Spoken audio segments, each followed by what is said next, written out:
네, 직격 프라임 시간입니다. 잘 보고 계시죠? 구독, 좋아요 눌러주세요. 오늘 이 시간 기업공시연구소 변영일 대표와 함께합니다. 어서 오십시오. 네, 반갑습니다. 네, 지금 시각 10시 32분 48초, 49초를 지나고 있습니다. 오늘 장 시장을 관통하는 직격 이슈 세 가지 화면으로 만나보도록 하겠습니다. 네, 반도체 의구심 지우고 본격적으로 상승할 수 있을 것인가? 오늘 아침 확인한 엔비디아의 깜짝 실적, 호실적이 있었죠. 반도체주 날개를 달고 출발했던 오늘 시장인데요. 몇 가지 변수로 인해서 오늘 상승폭이 좀 줄고는 있습니다만 앞으로 본격적으로 상승 국면으로 진입하게 될지 반도체주에 대해서 알아보도록 하겠습니다. 미국의 인프라 확충 가속화, 전력 설비주 강세. 오늘 전선, 2차 전지, 전력 설비주 강한 모습 보여주고 있는데요. 전력 설비주에 대한 이야기 나눠보도록 하겠습니다. 마찬가지로 2차 전지주 오늘 정말 강한 모습 보여주고 있습니다. 특히나 삼성 SDI 오늘 8.9%대 강한 반등, LG 에너지솔루션 4% 강한 모습 보여주고 있습니다. 2차 전지주 본격적으로 상승이 임박한 것인지 이 내용도 알아보도록 하겠습니다. 네, 일단 먼저 오늘 아침에 있었던 엔비디아의 실적 발표 먼저 짚어보고 넘어가도록 하겠습니다. 일단은 여러 가지 긍정적인 이슈, 분기 매출이 133조, 전년 동기 대비 106% 상향한 모습, 그리고 여러 가지 지표들이 대부분의 시장의 전망치를 상회하는 모습들, 데이터 센터에 대한 매출이 굉장히 좋았던 부분들, 그리고 어닝콜에서도 앞으로의 AI에 대한 투자도 열기가 지속될 것이다. 이런 긍정적인 전망들이 나왔습니다. 아무래도 투자자들이 많이 기다렸던 만큼 좋은 실적이 나온 것 같아요.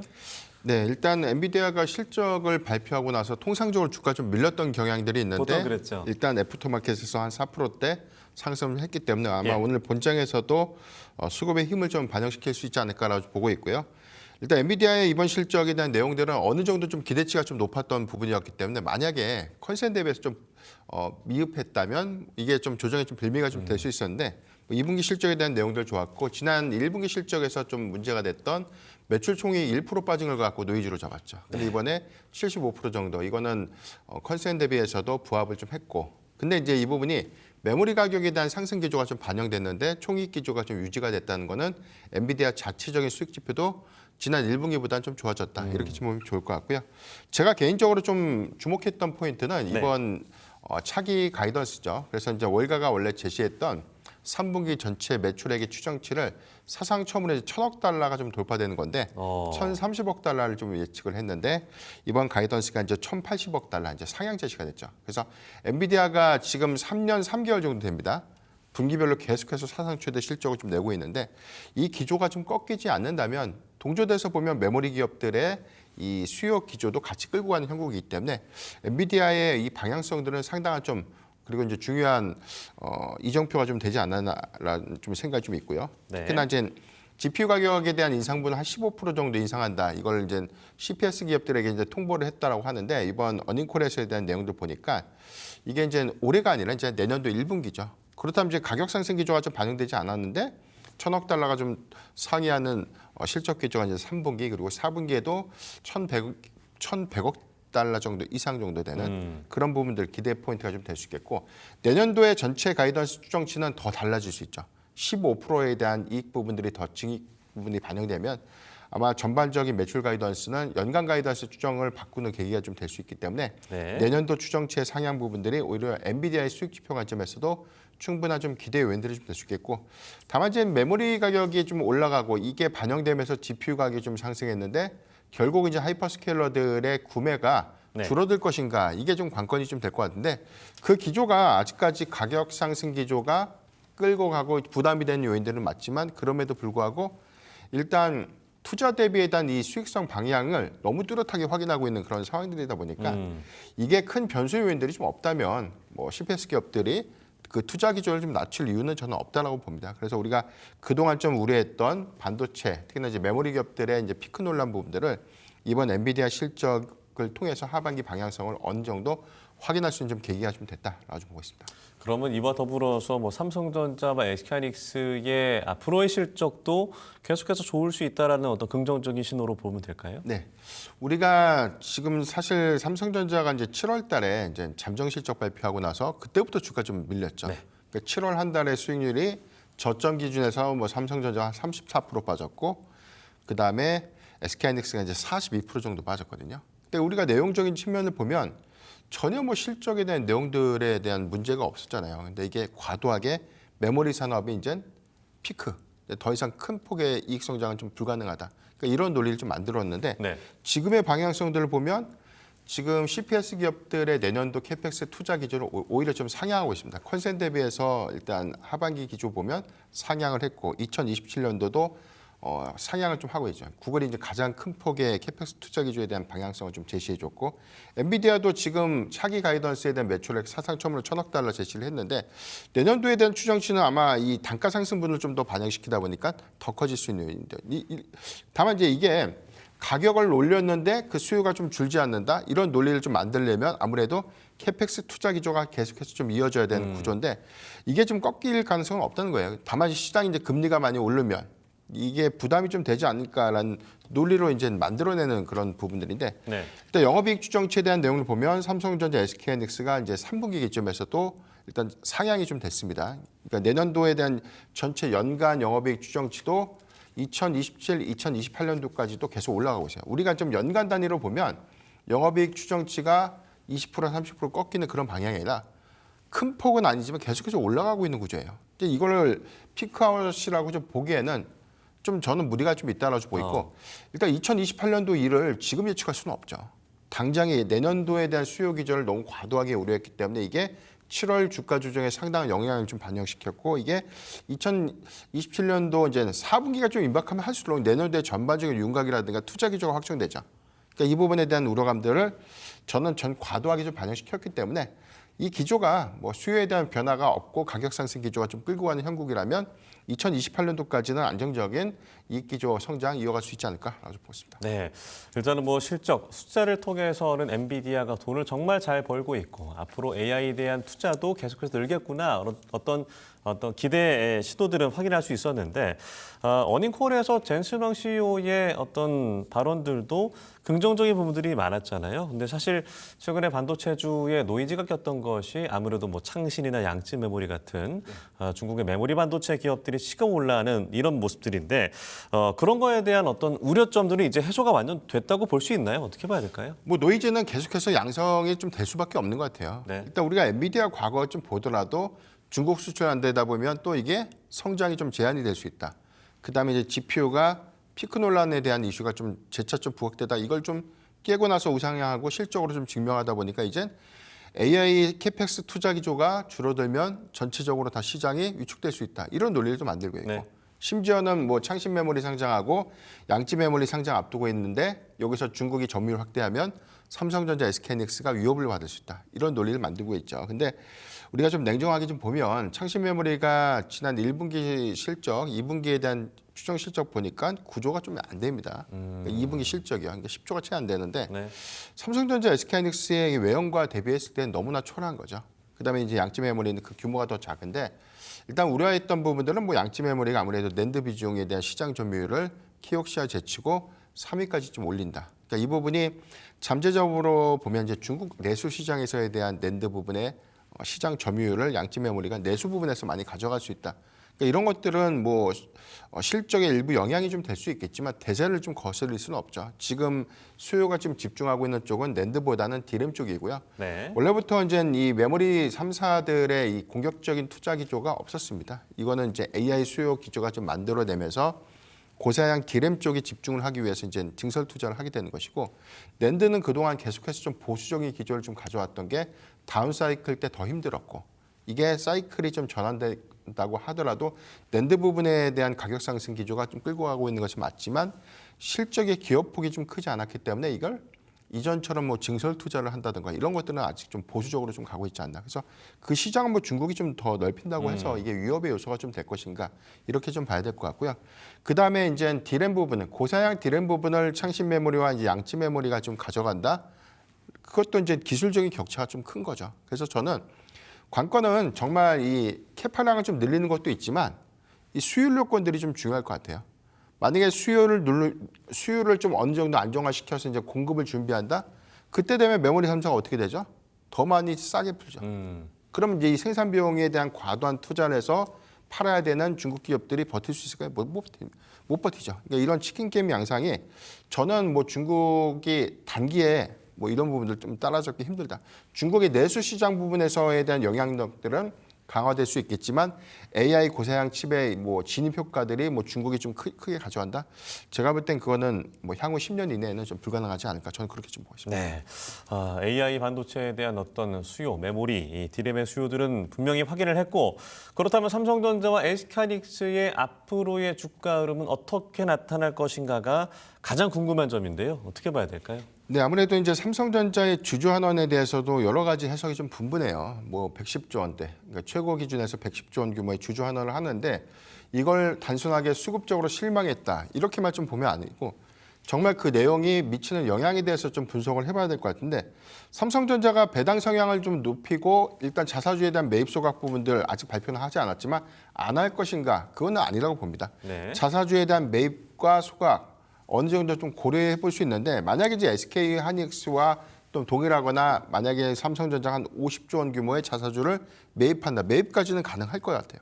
다만 이제 소각에 대해서는 판단을 좀 달리 해야 되는데 뭐 금산분리에 대한 규제 때문에 뭐 소각을 할 수 없다 이런 논리가 아니라 일단 뭐 산업계 부분들 한 50조 원 정도를 만약에 삼성전자가 네. 자사주를 사서 소각을 할 때 영향은 삼성생명, 삼성화재가 대략 한 0.3% 정도의 초과 지분을 지금 강제로 이제 팔아야 되는 겁니다. 네. 지분율 10%를 좀 맞추기 위해서. 그렇다면 이제 여기서 추정되고 있는 게 지난번에 삼성전자가 16조 소각할 때 삼성생명이 선제적으로 1조 5천억 정도 삼성전자 주식을 불락들 했어요. 그런데 이제 50조로 좀 추정을 해보면 거의 한 4조에서 많게는 뭐 호가 단위에 따라 좀 달라지겠지만 5조 6조 정도가 좀 추정이 되죠.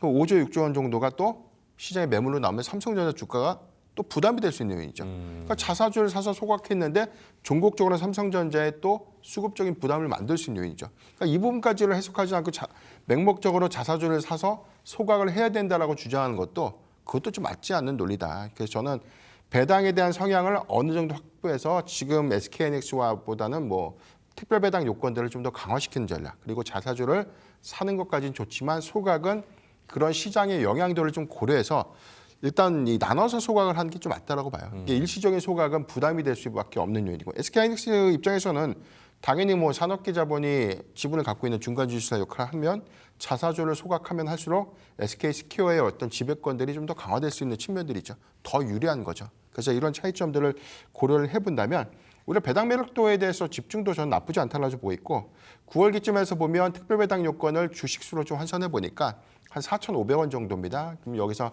정규 배당 한 370원 정도가 이제 합산이 되는 것이고 이 기조가 이제 9월 30일 이전까지 이제 주식을 좀 보유하고 있는 주주들이 이번에 이제 받는 것이고 그 다음 요건들은 이제 기말 배당의 폭이 좀 커질 것이기 때문에 네. 특별 배당에 대한 매력도가 좀 커지는 것은 충분한 수급적 기대 요인도 좀 될 수 있다. 이게 또 일회성이 아니라 내년, 내후년까지 또 장기 목표를 좀 가져가고 있는 부분들은 이익 성장 기조와 함께 환원율도 더 크게 좀 상향될 수 있는 부분이기 때문에 이 부분에 대한 영향들을 우리가 좀 해석해야 되지 않을까라고 보고 있습니다. 네, 그러면은 이 개인적인 좀 궁금함인데 삼성전자의 주주 환원책이 발표된 이후에 어떻게 보면 삼성전자 주가가 빠졌고 SK하이닉스와 같이 올랐음에도 SK하이닉스가 더 많이 오르는 흐름들이 오늘도 마찬가지고요. 나타나고 있는데 앞으로 실적 발표까지는 좀 시간이 있잖아요. 그때까지는 SK하이닉스의 주가가 조금 더 괜찮을 거라고 봐도 될까요? SK하이닉스의 수급 탄력도가 좀 더 양호해 보이는 건 아무래도 이제 자사주에 대한 매입 효과가 삼성전자 대비해서는 다르죠. 네. 삼성전자는 이제 15조 규모를 임직원 교부용으로 좀 매수를 하는데 전체 총량을 일별로 좀 환산하면 3천억에서 한 4천억 정도 좀 추정이 좀 되고 있고 SK하이닉스는 뭐 8천억에서 많게는 한 1조 2천억까지 좀 살 수 있습니다. 그 여력들이 11월 한 중순까지 좀 이어지다 보니까 아무래도 이제 하방이 흔들릴 때 좀 지지를 해줄 수 있는 역할. 그래서 SK하이닉스가 삼성전자 낙폭 키울 때 그래도 상대적으로도 잘 버텨주면서 반등도 빠르게 좀 반영시켰고 네. 이런 좀 차이가 있지 않나라고 보이고요. 이 기조가 사실 뭐 계속해서 갈 것인가 이렇게 보기보다는 삼성전자도 뭐 분명 9월 시점에서는 배당을 받기 위한 단기적인 매수세, 특히 특히나 이제 외국인 중심의 매수세 부분들 눈여겨서 좀 봐야 되지 않을까라고 보고 있고 어닝 시즌이 좀 끝나다 보니까 아무래도 이제 8월에서 이제 9월로 넘어오는 구간은 이벤트가 다소 좀 부재할 수 있어요. 다만 우리가 일정적인 측면들을 보면 일단 뭐 AI 관련된 이슈가 단발성으로 좀 끝나는 것이 아니라 여러 차례 좀 양성될 수 있는 이슈가 좀 상당히 많고 네. 그다음에 뭐 엔트로픽 같은 뭐 상장 같은 그런 것들이 종국적으로 보면 그 수요 부분들 AI 산업에 대한 확장 기조를 하반기에 좀 더 끌고 갈 수 있는 명분은 좀 될 수 있다고 보기 때문에 여전히 뭐 삼성전자, SK하이닉스의 이 방향은 계속해서 좀 조정이 줄 때 뭐가는 전략 유효하지 않을까 가지고 보겠습니다. 네, 알겠습니다. 그리고 이제 반도체 소부장에 집중하시는 분들 입장에서는 결국에는 뭐 삼전익스의 흐름 방향에 따라서 비슷하게 갈 텐데 그러면은 더 올라갈지 아니면 삼전익스보다 덜 갈지 어떻게 봐야 될까요? 삼성전자, SK하이닉스가 뭐 선두에서 끌어줘야지 또 소부장주 종목들이 낙수 효과를 받죠. 그러니까 이게 삼전닉스가 쉬는데 뭐 반도체 소부장주가 더 치고 올라간다. 이러기에는 좀 수급적으로는 좀 맞지 않을 것 같고요. 다만 삼성전자와 SK하이닉스가 상방에서 잘 버텨주면서 코스닥의 뭐 정책 기대감들이 좀 부연되고 이런 것들이 수급적인 어떤 기저 역할들을 좀 해주면 반도체 소부장주도 개별적으로 더 상승폭을 좀 낼 것 같은데 그동안 우리가 상반기는 뭐 메가 프로젝트라든가 뭐 반도체 사이클에 대한 기대감들이 같이 동조돼서 좀 반영됐고 증설 투자에 대한 기대감들이 장비단에 많이 수급을 좀 반영시켰는데 하반기는 이제 다소 차별화시키면서 좀 봐야 될 것 같아요. 실질적으로 이제 기대감이 아니라 수주 성과를 얼마만큼 가져오고 이게 실적으로 좀 이어질 수 있는가. 그래서 전체적으로 보면 제가 반도체 소부장주 종목들은 다른 거 볼 필요 없이 영업이익률을 봐야 될 것 같은데 매출액이 좀 증가되는 요인들이 좀 중요한 게 아닙니다. 예. 얼마나 더 많이 남기는가가 좀 중요한 부분인데 소부장주 종목들이 최근 기준에서 영업이익률 가장 높은 기업들은 한 60%대. 네. 한미반도체도 이번에 한 50%가 넘었죠. 그러니까 장비단에서도 통상적으로 이제 미니멈이 한 25% 이상 정도가 기준이 좀 되는 것 같고요. 고사양 장비들의 경우에는 지금 한 35% 정도 이상 정도 되는 이익률을 좀 내는 기업들 위주로 재편해서 좀 봐야 되지 않을까라고 보고 있습니다. 네, 알겠습니다. 이렇게 반도체주에 대한 이야기 나눠보도록 하겠고요. 오늘 뜨거운 전력기기주 이야기 얘기를 해보겠습니다. 그런데 이제 미국발 소식에 의하면 이 규제가 또 강화되는 부분들 그리고 또 환경 문제 등으로 여론이 좋지 않아서 그리고 공화당의 의원과 트럼프가 충돌하는 양상도 벌어지고 있는데 데이터 센터 설립 뭐 잘 되고 있는 겁니까? 어떻게 봐야 될까요?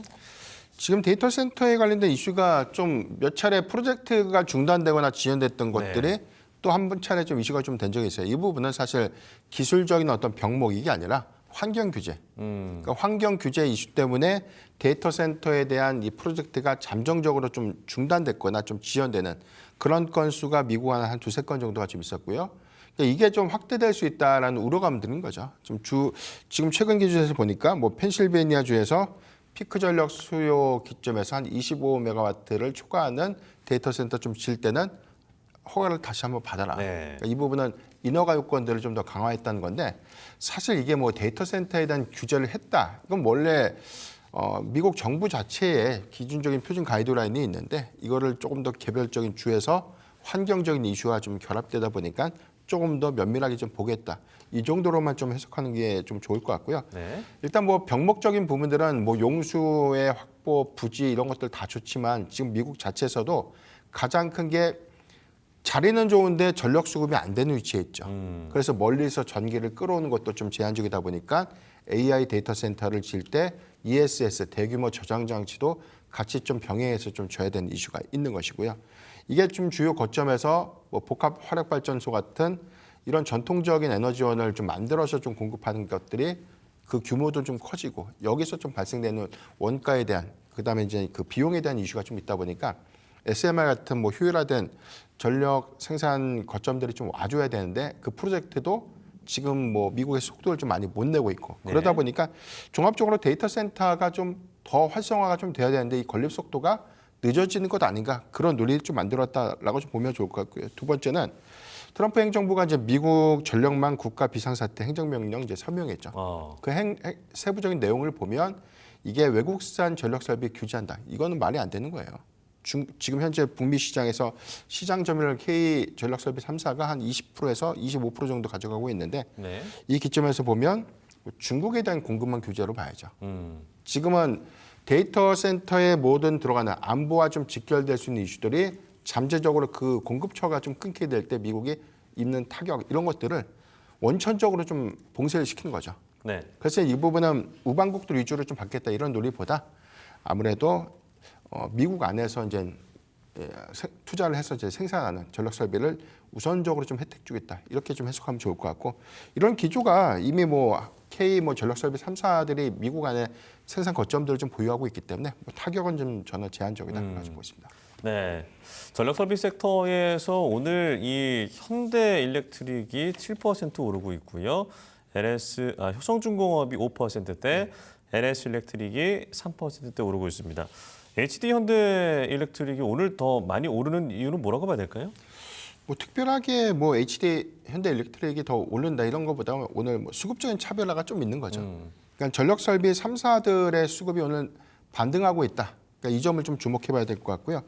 미국에서 생산 거점들은 3사가 모두 다 좀 갖고 있는데 아무래도 이제 초고압 변압기에 대한 캐파는 엘러바마 쪽에 생산 거점을 좀 보유하고 있는 HD 현대 일렉트릭이 좀 우선적으로 좀 주목이 좀 된 것 같고. 네. 다만 멤피스 지역에도 효성중공업 그 전력 설비, 초고압 변압기 설비에 대한 캐파가 더 증설 투자 같이 좀 이어지고 있다 보니까 저는 이거는 계속해서 좀 수남이 안에서 어떤 종목들이 더 부각된다 이런 이슈보다 같이 좀 동조된 수급을 좀 반영시킬 수 있다라고 보고 있기 때문에 전력 설비 위주에서의 흐름들은 정책 또는 이제 중국에 대한 규제가 좀 더 확대될 때 그런 수급적인 수혜를 좀 반영시킬 수 있지 않을까라고 보십니다. 네, 전력 설비주도 지난 6월, 7월 사실 5월부터 계속해서 주가가 빠졌고 물론 이번 달 들어서 반등을 해주긴 했습니다만 아직 이제 박스권을 벗어났다라고 시원하게 벗어났다고 보기엔 좀 어렵거든요. 지난 어떤 최근의 상방을 시원하게 뛰어넘지 못했는데 이런 박스권 흐름을 돌파할 가능성은 어떻게 봐야 될까요? 일단 2분기 어닝 시즌 기점에서 또 수급은 좀 좋았습니다. 이게 아무래도 이제 실적 발표 끝나고 나서 메모리 기업들에 대한 이 수급이 위축되다 보면 이게 좀 자연스럽게 또 같이 좀 부각된 이슈가 캐펙스에 대한 투자 기조에 대한 우려죠. 네. 이게 좀 부각되면 또 AI 데이터 센터에 대한 속도 지연, 투자 규모 축소 부분들은 또 전력 설비 업체들의 또 피크 논란을 또 불러일으키는 그런 상황이고 다만 좀 다르게 해석해야 될 것 같은데 이미 데이터 센터가 프로젝트가 좀 늦는다고 해서 지금 전력 설비 3사가 미국 내 점유율이 위축되고 전체 수주 성과가 제로가 되고 이게 아니거든요.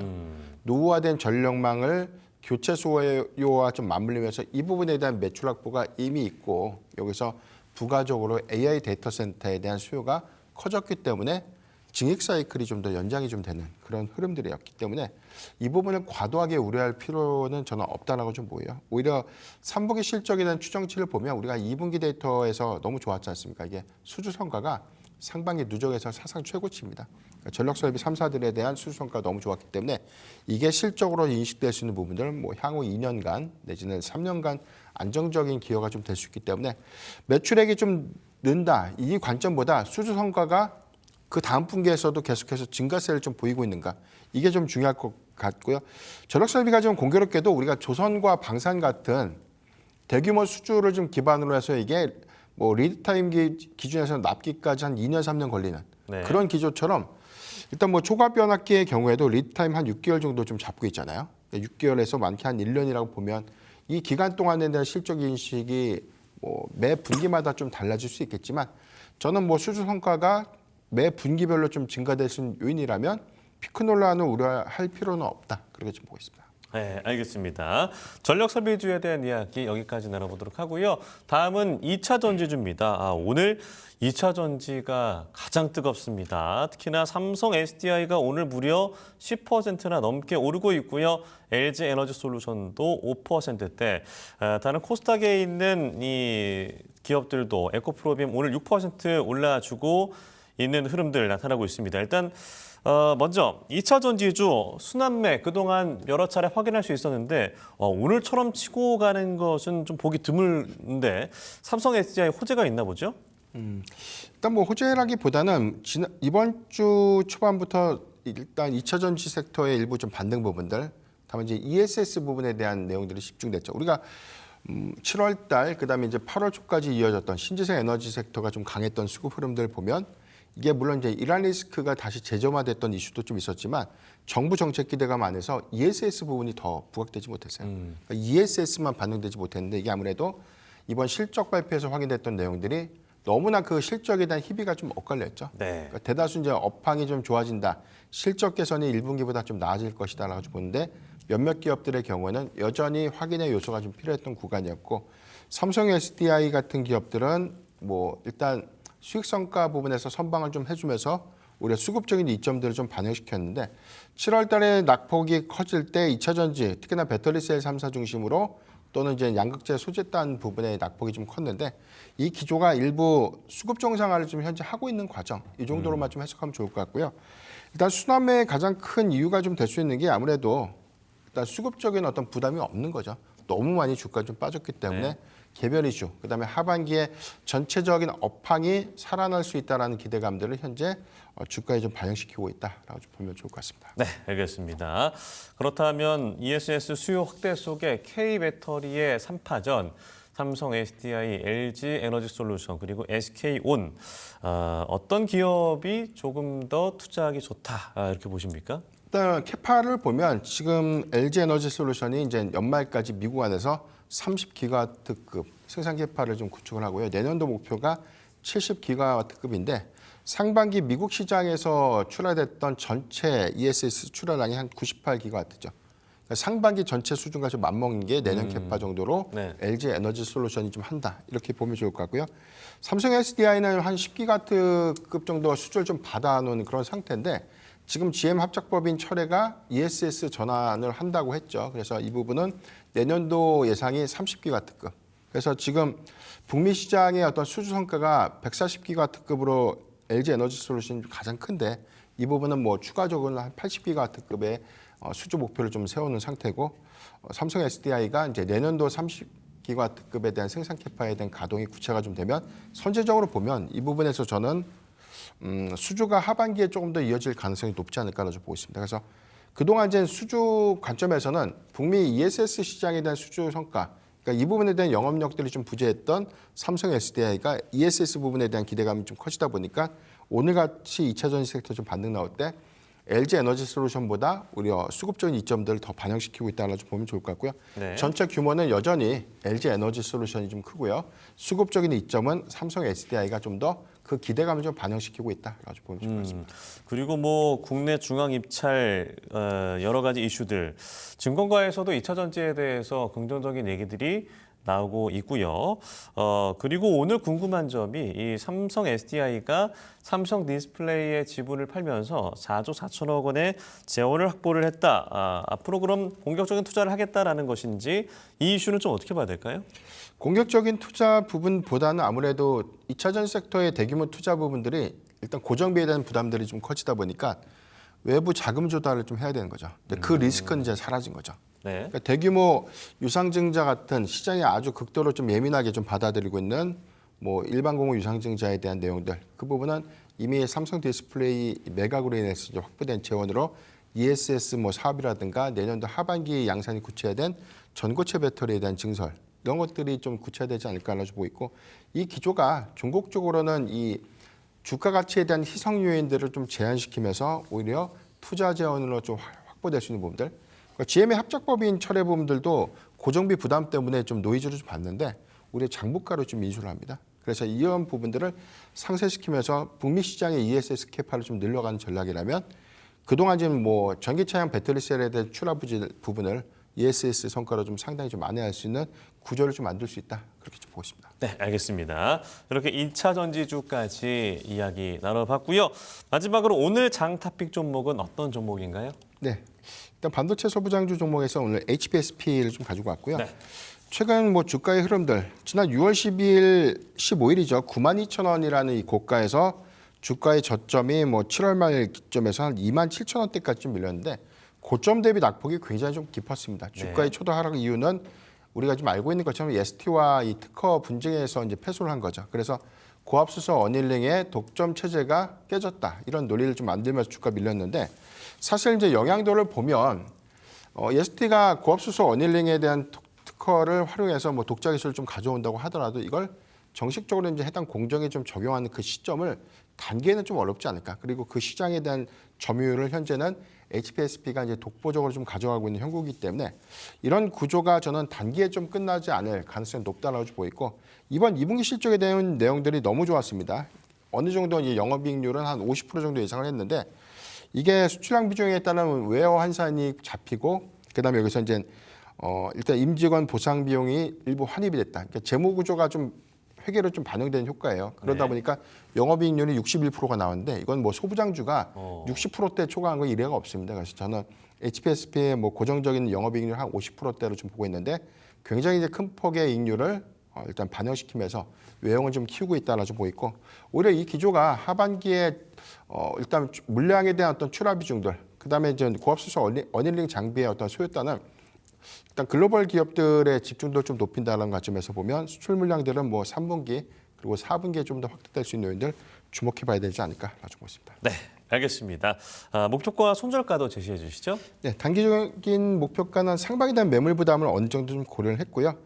일단 뭐 정책 기대감들 우리가 계속해서 좀 보다 보면 저는 단기적 목표가는 한 5만 6천 원 정도. 네. 그리고 이제 손절가는 4만 원 제시해 드리겠습니다. 네, 알겠습니다. 오늘 장 탑픽 종목 HPSP 꼽아 주셨습니다. 목표가는 5만 6천 원, 손절가는 4만 원입니다. 지금까지 기업공시연구소 변영인 대표와 함께했습니다. 오늘 말씀 고맙습니다.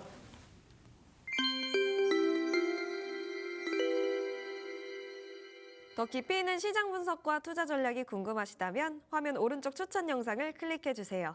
딜사이드 경제TV가 여러분의 성공 투자를 응원합니다.